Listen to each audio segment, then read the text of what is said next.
Hey, Road Dog here. Man, I just got done going to Las Vegas. I did Days of the Dead. It was really cool being there. Jerry Wallace, who played the first Jason as far as with the cloth mask on, I got to meet him. I got to interview him. C.J. Graham. He was from Part 6, Jason Lives. We had Eli Roth there with his people from Cabin Fever. Just many, many interviews. I can't wait for you guys to see this. It turned out really good. I had a great time doing it. Peace, love, dog out. Hey! Hello, everybody. This is Dr. Artemis Peepers. You can call me Dr. Peepers. Steampunk hero here with my pal, Driggin, the furry dragon. We are hanging out here at the Days of the Dead convention in beautiful Las Vegas. And you know what happens in Vegas stays in Vegas, but not here at Days of the Dead. Everything that's being promoted here, we want it out there. Out there, baby. You got to check out the Road Dog Report. He's been covering Days of the Dead the whole weekend. You're going to see a lot of great videos and all kinds of clips, and I highly recommend it. You go to Road Dog Report. This is Dr. Vickers, out. Road Dog here. I'm with David Thornton. My mind goes blank sometimes. Oh, it does that to me all the time. Yeah. Who is Art the Clown? I love Art the Clown, man. I'm telling you, it's... Thank you. That's it. Hey, that too. good. Yeah. How did you get the part? I just auditioned. They put a notice up on Actors Access asking for a tall, skinny guy to play Art the Clown, someone that had experience doing physical comedy or clowning. I figured that would be perfect for me, so I applied, and it changed my life. Hey, yeah. I mean, you do it great, too. I love it, man. All three of your movies. I just asked you about Rhea Ripley. Is she going to be in 4? It's always possible. I know she and Damien have been chatting a lot recently. Well, the chat going around with WWE, she's going to be in 4. Yeah, so it makes sense that to would, me. Yeah, that would be really cool, though. You know, I saw you go after her on Raw or one of them. Yeah. You know, that was pretty cool. How did that come about? I think she's just a big fan and reached out to like Damien and asked if she had permission to utilize Art in that kind of way, and he said, yeah, go ahead. That was so cool, man. I was like, oh, yeah, there he is, man. But yeah, I love your character. It's great. Did you do movies before that? Did I do any movies before that? Before? No, I was a stage and voiceover actor before Oh, that. so you're new at this and getting I going. was new to film, so Oh, great, that was my great. introduction to the film world. Yeah. Worked out. Yeah, it did. I remember the first one, though, and the two girls by the car, and then they went into the restaurant. Yeah. Clowns do not freak me out, but that one did. I was just like watching your first one. I was like, whoa, man, we have a clown now, you know, so Yes, that was pretty cool. But I told you I'm going to keep it short. Thank you, man. You're very I really welcome. appreciate it. Very nice to chat with you.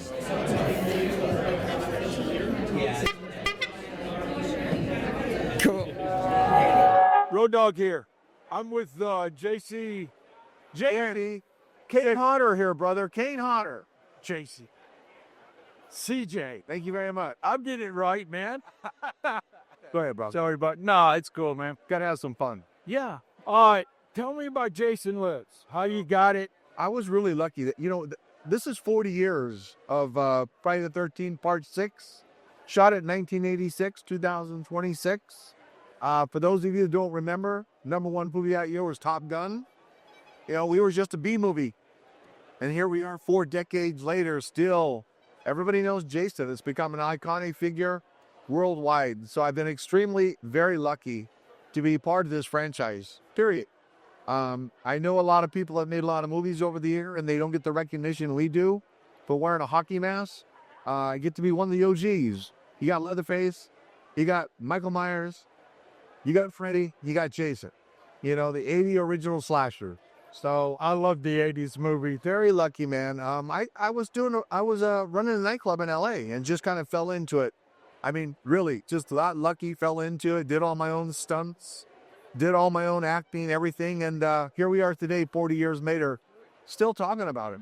That's great, man. Tell me a little bit about Highway to Hell. Yeah, Highway to Hell was a great film. We shot it in 1991, Hemdale. The unfortunate thing about it, it was a great film. Hemdale bankruptcy about 2 weeks before the production was distributed to the theaters. With that being said, it sat on the shelves for many, many years until I believe United and MGM bought the library, and about half a dozen years ago, it went out on discs, Blu-ray and stuff. But when people do see it, they're like, oh my God, you are Hellcop? I mean, it's got quite a few people. Christy Swanson, the original Buffy the Vampire. Yep. You know, so it's got some people. Patrick Burgeon, Sleeping with the Enemy. Julia Roberts was the devil. You start looking and go, wow, man, look at all these stuff. You ever heard a guy named Ben Stiller? Yes. Oh, yeah. He's in it for like 6 seconds. That's it. 6 seconds. He's frying an egg on the concrete in hell. No, true story. Yeah. That's Lita Ford, rock and roll singer, was in it. Of course, Mr. Stiller's mom and dad were in it. So, great film. Love Lita Ford, man. Yep. I'm with John Potash of Animal Talent Unleashed. Go ahead, tell us about the Animal Talent Unleashed, how you got it going, what you do. All right. So Animal Talent Unleashed is basically we're a company that provides animals for film and photography. I started a long time ago. I've always been into animals since I was a teenager. And of course, inevitably that led into doing educational programs. I ended up doing wildlife rescue. Through that, I got contacted for animals for movies and some model shoots and things of that nature. So I dabbled in that for a while. And eventually I decided maybe there's more to this. Of course, I'd network with people of all sorts of animals. If I don't have it, I usually know where to get it or who has it that we could borrow or rent it.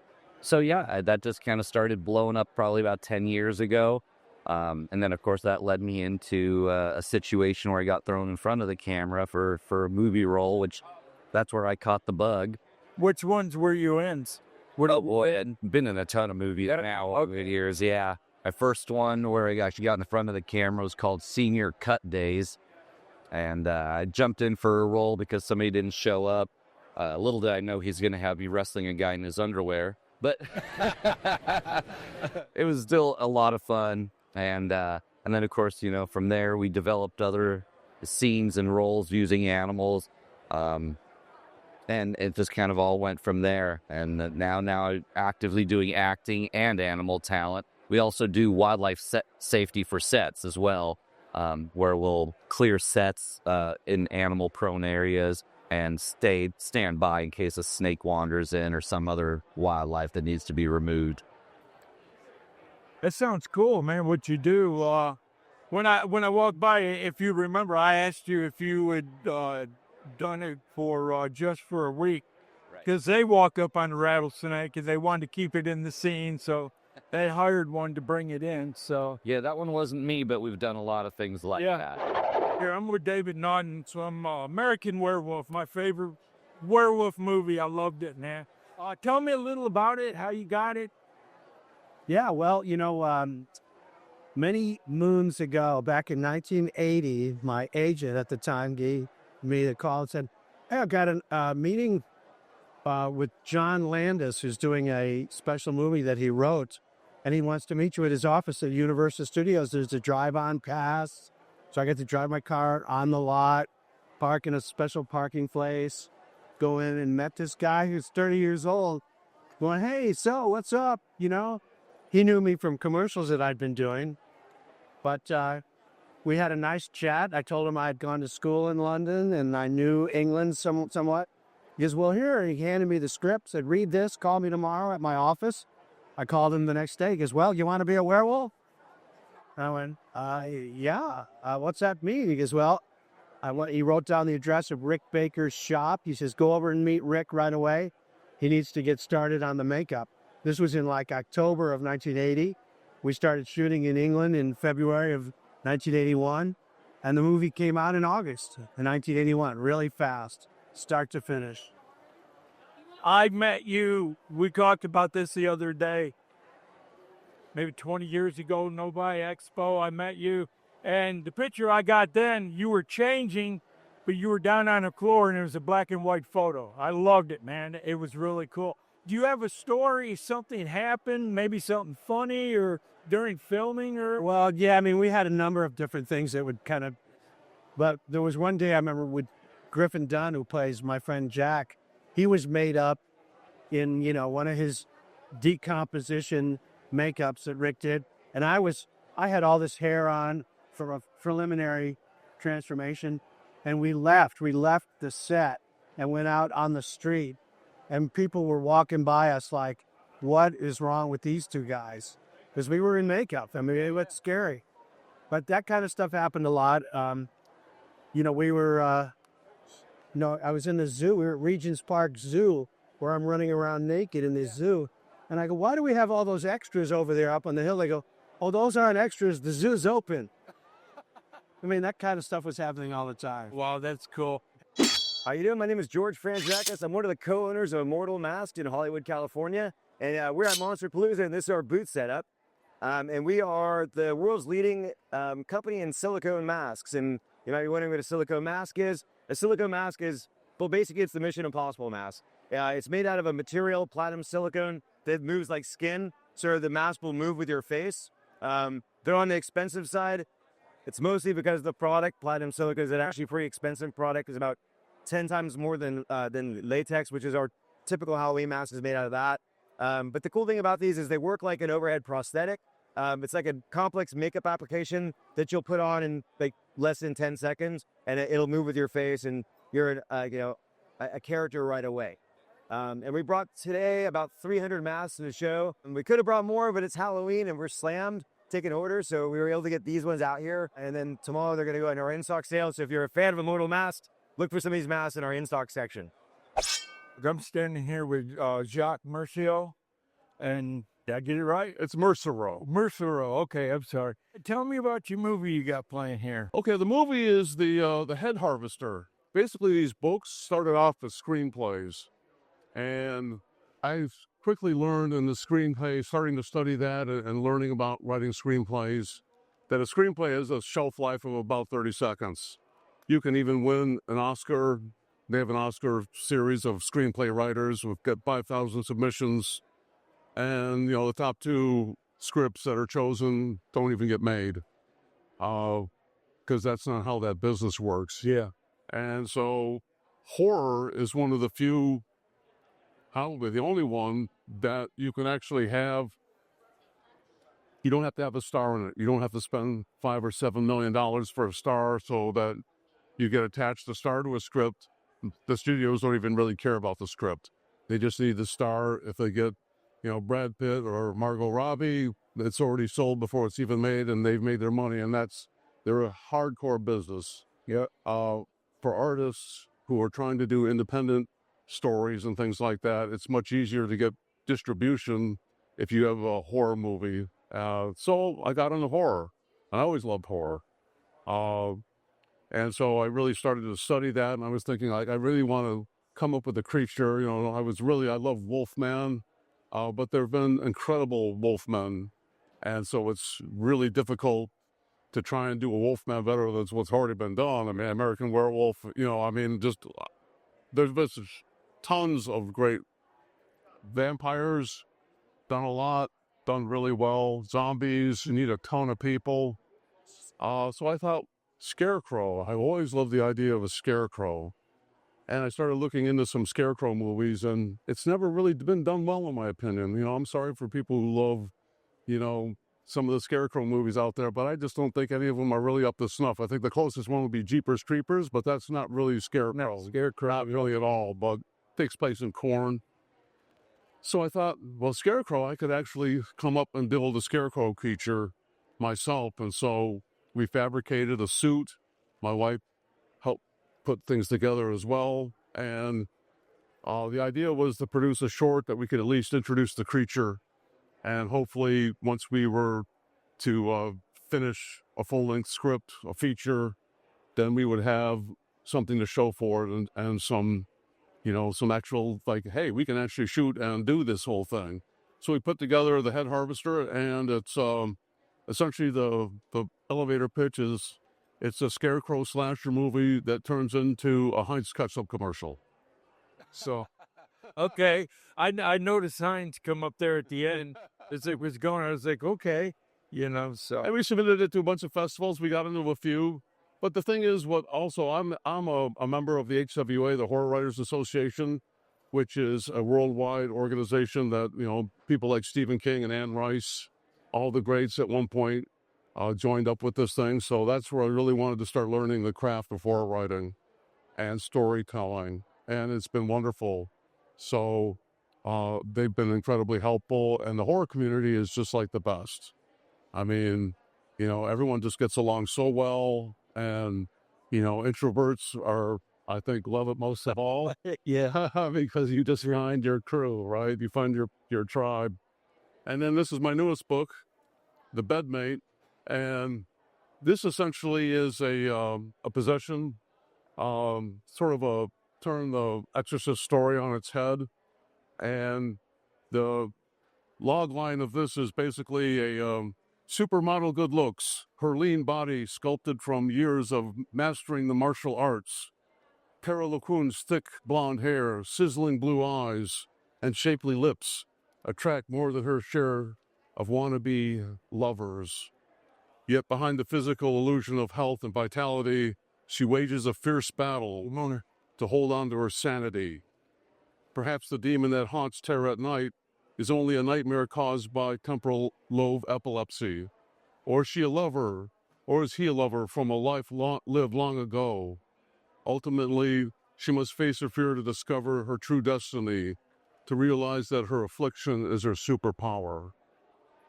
And so what I like about that is I like somebody who has a certain thing that they themselves don't like, and they sort of, it's almost like a gift from God in a way, and yet they shun it. But when they finally embrace it, suddenly things open up for them. And so I love the idea of that. Tell everybody where they can see the movie and get your books and contact you, maybe. The movie is Head Harvester, and it's at headharvester.net or .com. Headharvester.com. And then you can learn more about Evil Exists at evilexist.net. And just want to thank you so much for having me out. Yeah, thank you. I'm with James Debello from Cabin Fever, which I love that movie. Tell me a little bit about the movie, how you got it. Well, the way I got it was I had previously done a movie called Detroit Rock City, where the casting director on that movie was hired to cast Cabin Fever. So I think he put, threw my name in the mix. I came in and I met Eli, and Eli asked me if I wanted to stand while I read the scene, and I said I prefer seating, and I think that got me the role. Wow, that's simple. I was like, oh, I'll just sit. I don't need to get up and stand up and waste all that energy. Yeah. Sort of embodied the character. All right. From the jump, as they would say. I'll keep it short, but we got to talk about Detroit Rock City, man. It's a great movie. That's my band there. Hey, man. Did you do any filming in Detroit? Yes, we shot there. We did about 2 days of exteriors. So all the, everything outside, there's a bunch of driving shots, like, paying homage to the Fox Theater and all the classic, sightseeing stuff we did in Detroit. Yeah. We were there for 2 days. And then we shot, it's a road trip movie. So we're not in Detroit until the end of the movie. The end of the movie, yeah. Yeah, when you get to see kids. And there's a lot of interior, we're in the elevator or whatnot, or a convenience store. We didn't use a local convenience store. I used to work at Cobo Arena. Oh, so it was also 1998 in downtown. Yeah, a long time ago, Yeah, it was great. I got the Cobo grade Hall. going myself. Recreated Cobo Hall, Yeah, I worked there, man. I started at 14. My dad signed papers. I was a Kiss Alive, That's Bob amazing. Seger's Live Bullet, all of that. Yeah, they took it. Now, there was nothing at Cobo, right, that you did? No, I think we shot a reverse. We shot a reverse of it, shot it, and then we shot. Then we they shot it. They did like a camera trick where then we shot outside of another amphitheater, and then Yeah, the yeah. interior was a different theater. All right, well, I appreciate it. Like I thank said, I you wanted so to much. keep it You're the short. best, man. I Thank really you, man. appreciate you. Thank you. You have a great Peace. time. Road Dog here. I'm with Jerry Wallace. He was in Friday the 13th. Now, are you considered the first one? I know Part two. Okay, all right, part two. But as far as Jason with the mask, you are the first one. Before that, he didn't have a mask, right? In one, he was just a kid popping out of the lake. That's right. That's right. And two is the first time that what they call the sackhead showed up. Yeah. Which was me, right? And two others who played Jason as well. How did that come about for you? Warrington Gillette was hired, and he was apparently going to be the whole of Jason, but they realized that he needed some help doing stunts. So they hired a stunt guy, and he became the guy who did stunts. The way I got into it was just by the luck of the draw. Yeah. I got hired as a production assistant on the job. And when they knew that there were so many small, hands and shadows and feet walking in the woods and things, they said, we don't really need an actor for that. So we could save some money if we got somebody. And they looked around. And since I was a PA on the set, they went, "Hey, Jerry, you want to do some scenes?" And I went, "Of course. So thank you very much. Happy to do it." And as it turned out, I did some of the really simple things to begin with, but then Crazy Ralph needed to get killed, and he gets strangled around a tree. So let's let Jerry puke. All it is just his hands again, right? Yeah. So I did that. I did okay. And then the next one that comes up is one of the actors gets pulled in a snare, and he's hanging by his feet, and he needs to get his throat slit. So they said, let's let Jerry do that, right? So killed another one. And so now I'm sort of established as, somebody who can do the job. And we get to the scene where Amy Steele is, running away from Jason. And so they said, let's just let Jerry do it. And so I was the one who skewered the lovers in bed and killed Lauren Marie Taylor as she comes up the stairs. And Was that Kevin Bacon? now Kevin Bacon was only in one. Oh, okay. I remember he got it in bed. That's why. It's true. It was true. It was a similar slashing there, a spear in bed, So on Friday the 13th in the beginning, if you were napping or scooping, you got to be aware.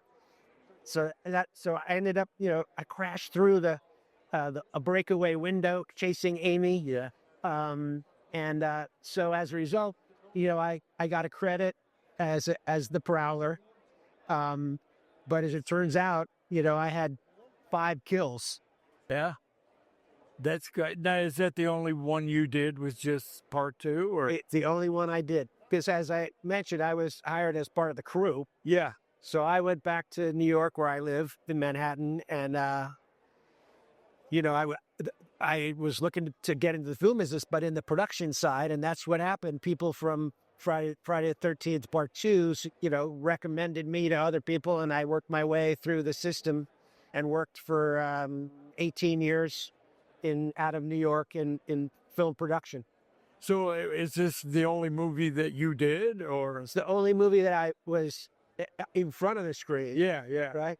I was behind the screen in literally 100 other types of movies, not features. I was music videos and kids TV, after school specials were a big thing back then.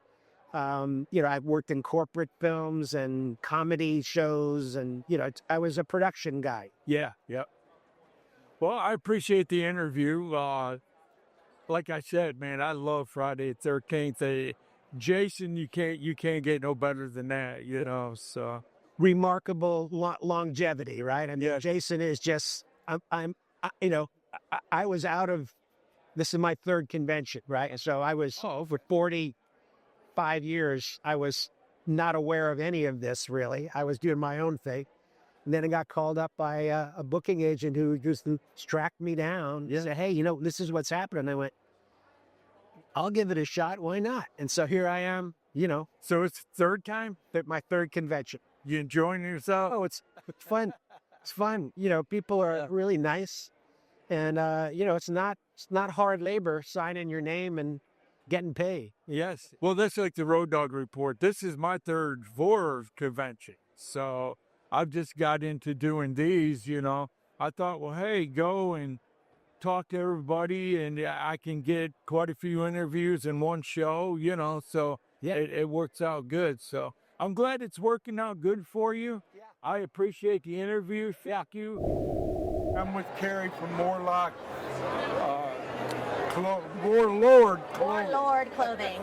Go ahead, tell us about your t-shirts and what you do. Sure.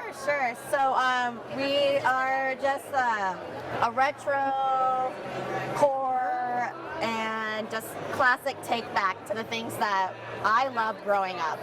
So we just had to come out there. I wasn't seeing shirts that represented my childhood or my passion, so we just started working with artists and trying to promote, and I just figured out sometimes what I like, other people like.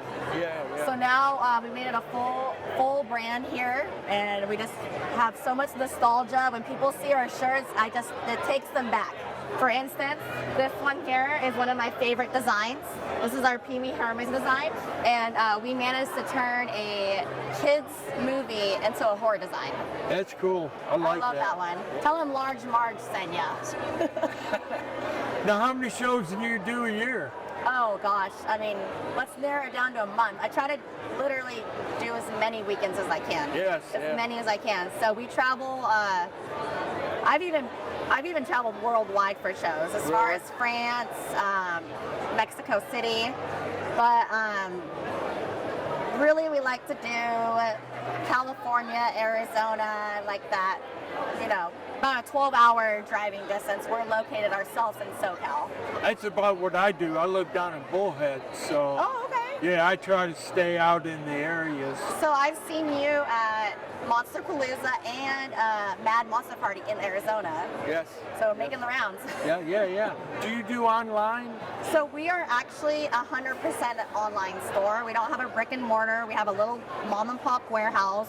My husband and I do all the screen printing, shipping, everything ourselves, in-house. And our online store is warlordclothing.com. Okay. We also have an Etsy and eBay as well. All right. I try to keep them short, so. Okay, Thank you. for speaking with me. I appreciate it. Here, I'm with Sean from 3D Nuts. Tell us a little bit about what you do, how you do it. I 3D print bust figures, dioramas, some in PLA, some in resins. I hand paint everything. I'm a collector myself, so I try to make it as detailed as possible. I try to keep it in a certain price point. I don't think you should pay a car note or a rent to be a collector. How long have you been doing this? About 6 years. About 6 years? Yeah, it's remarkable, man, that you're doing this 3D. When I talked to you yesterday, you know, I couldn't believe it. So how many shows you do a year? 6 to 8 because I'm a one-man band. I make everything myself. I print everything myself. I paint everything myself. And if I have a good show, I need enough time to be able to restock. How long does it take to do, like, the creature? The creature, that's a bigger piece. There's more pieces. Just to print it, a week plus. Oh, wow. Yeah, then another couple days to paint it. Yeah. I don't really ship too much. Some stuff I will, some stuff I just won't.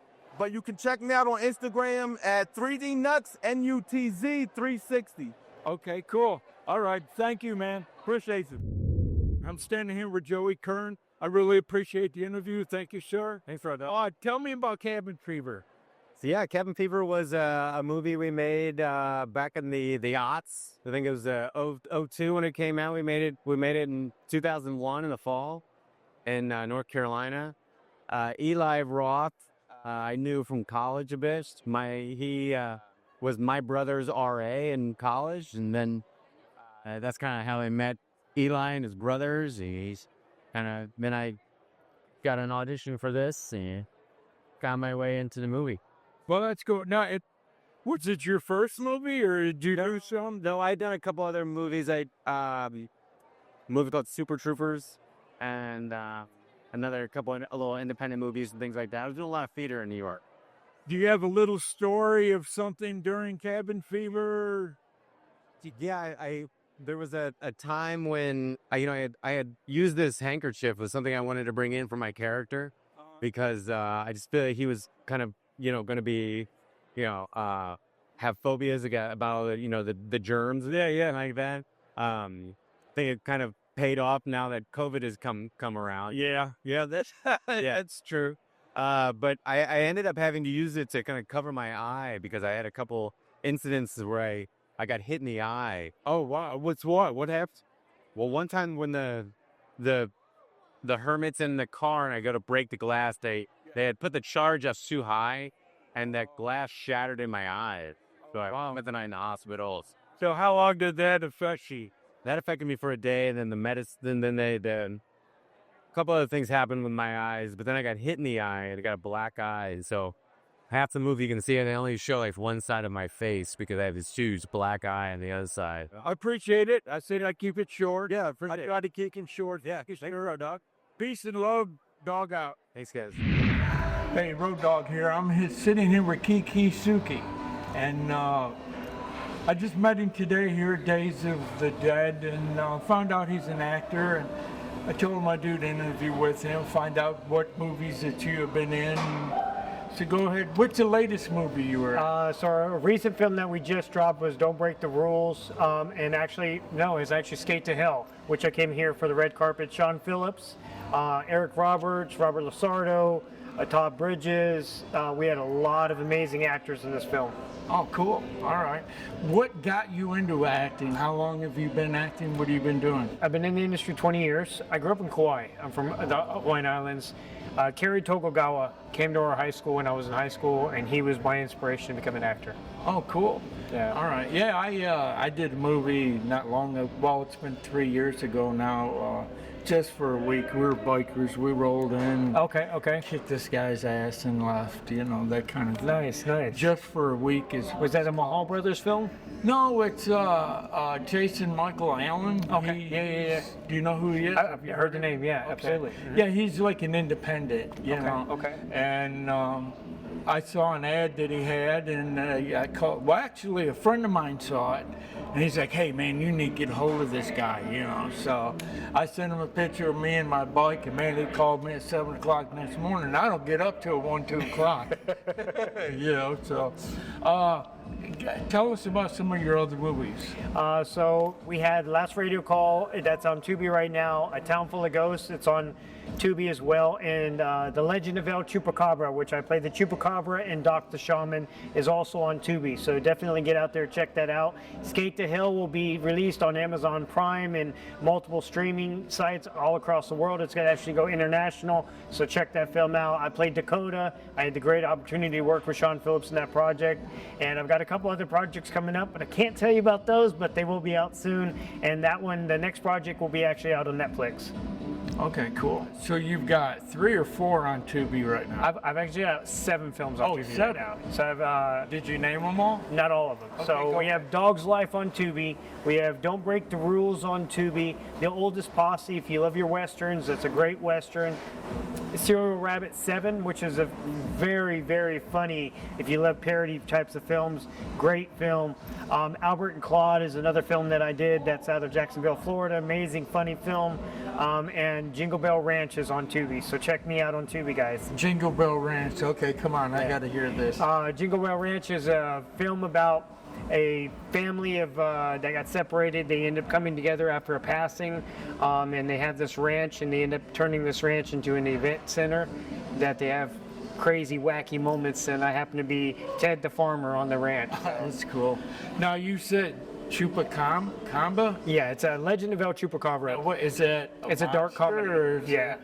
And you played the monster? Yeah, I played the Chupacabra. What do you look like? It's a cross between a dog and Oh man, it's hard to say what that character looks like, but it's kind of like a hellhound in a sense. Okay. Yeah, so you can imagine what a hellhound looks like. Yeah. Man, what'd they call that? I was in Texas one time, and the hellhound, but there's another name for it, and I can't think of it right now. But I saw him running down the side of the road. They're real. They're real. And I was like, what? Yeah. You know, and I always heard of them, you know, but then I actually saw one, you know, so it was like, wow. It's funny because when I was younger and I was growing up, we were going up Wimberley, Texas, and I was taking a friend of mine that was too drunk to drive home. And on the side of the road, I saw this hunched over, it looked like a baby bear, but it had porcupine quills coming off the back of it and bright red eyes. Yeah. And I called the person that was behind me in the vehicle. I was like, hey, did you see what I saw? They're like, yeah, what was that? I was like, that was a chupacabra. Yeah. Wow, man, that's cool. All right, so how many movies have you got on Tubi? I've got 8 films right now on Tubi. 8 on Tubi. Yes. Now, did you name them all? Yes, sir. Okay, cool. Like I said, mine's just for a week. It's up on Tubi too. Okay, cool. And Jason Michael Allen, I think he's got like 11 other movies up there. So. Well, I'm also a film director. Go on YouTube. I have my film Darkness Strain that I just released, and then I have Mr. Marbles that will be coming out next year and streaming. So check out Mr. Marbles, and Darkness Strain is on Tubi for free right now, or YouTube right now for free. Cool. Well, I appreciate Very much coming down and doing this interview. And check him out. Check him out up on Tubi. Come check out my films, Aloha, Keekee Suki. Check it out, Road Dogs. Nice to meet y'all. Road Dog here. I'm with Robert Romanus, well known for Fast Times at Ridgemont High, and that's what I wanted to ask you about. Sure. Tell me a story. Well, actually, how did you get the part? Well, I auditioned for it. Took me about 6 weeks and 6 different meetings with the producer and the director. The director, I believe, wanted me from the first day.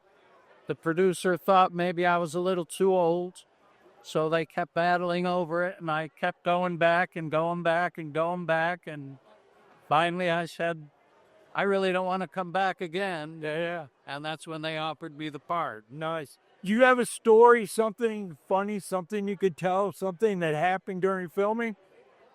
Well, no, not really. You know, I mean, everybody was, there were no big stars at the time. Yeah. We were all just having a great time. I remember going down and watching, like, Sean work because we didn't have scenes together. So I go down and watch these other guys work on my days off, and I think to myself, these guys are so good, I better go home and do my homework, you know? Was this your first movie, or did you do some before that? No, I did Foxes with Jodie Foster. Oh, okay, yes. I did that a couple years earlier, and then actually the next movie I got was Fast Time. Yeah. All right. Like I said, thank you, sir. I really appreciate it. All right, Road Dog. Hey, Road Dog here. I'm with the Soska Sisters. Hi, how you guys doing? Are you having fun? Oh my God, too much fun. I know. This is great. I love it. Tell me about your movies.